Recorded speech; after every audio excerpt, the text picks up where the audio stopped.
இயேசுவின் நாமத்தில் நான் உங்களை வாழ்த்துகிறேன். கர்த்தருடைய வசனத்தை ஒவ்வொரு நாள் காலையிலும் வாசிப்பதும் தியானிப்பதும் எவ்வளவு பெரிய இனிமை தெரியுமா? ஆண்டவர் அதன் மூலமாய் நம்மோடு கூட பேசுகிறார். அந்த வார்த்தை நம்முடைய உள்ளத்தில் ஆழமாய் பதிந்து விட்டால் அந்த நாள் முழுவதும் நம்மோடு பேசிக்கொண்டே இருக்கும். அதனால்தான் கர்த்தரோடு கூட நடக்கிற தெய்வ பிள்ளைகள் ஆண்டோடைய வசனத்துல நம்ம கவனம் செலுத்த வேண்டும். இன்னைக்கு பாருங்க, 1 பேதுரு 4ஆம் அதிகாரம் 7ஆம் வசனத்துல தெளிந்த புத்தி உள்ளவர்களாயிருந்து ஜெபம் பண்ணுகிறதற்கு ஜாக்கிரதையாயிருங்கள் என்று ஆண்டவர் சொல்லுகிறார். ஜெபம் பண்ணுகிறதற்கு ஜாக்கிரதையாருங்க, தெளிந்த புத்தி உள்ளவர்களாயிருங்க. இல்லாட்டா நம்மளை குழப்பிடுவாங்க. ஆமா, ஜெபம் பண்ண தேவையில்லை, இது தேவையில்லை, அது தேவையில்லை அப்படின்னு வேற வசனத்தை வச்சே நம்மளை குழப்பிடுவாங்க. நம்ம குழப்பத்துக்கு இடம் கொடுக்காம தெளிந்த புத்தி உள்ளவளா இருக்கணும். வேத வசனத்தை தினமும் காலையில தியானிச்சு தேவனோடு பேசி நடக்கிற அனுபவத்துல வந்து வைங்க.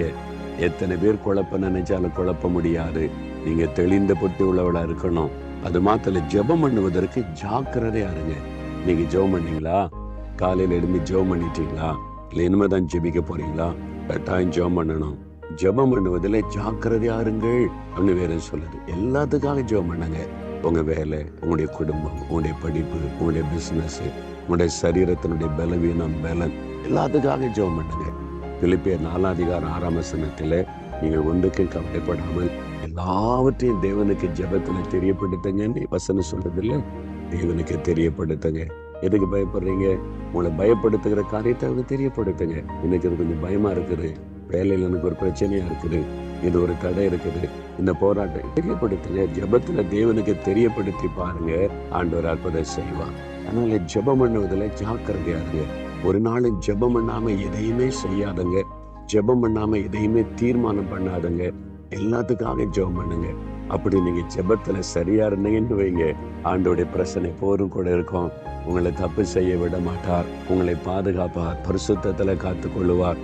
எப்பவும் நீங்க சந்தோஷமா இருக்கும்படி கர்த்தர் உதவி செய்வார். ஜெபம் பண்ணுங்க. ஜெபம் பண்ணுவதில் ஜாக்கிரதையா இருங்க. ஜெபம் பண்ணி எதையும் செய்யுங்க.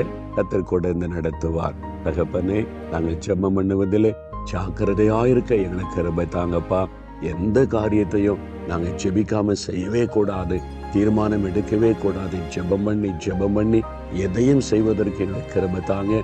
இந்த நாளில் அதிகமாக ஜெபித்து எங்களுடைய கடமைகளை நிறைவேற்ற எங்களுக்கு உதவி செய்யுங்க. இயேசுவின் நாமத்தில் ஜெபிக்கிறோம் பிதாவே. ஆமேன், ஆமேன்.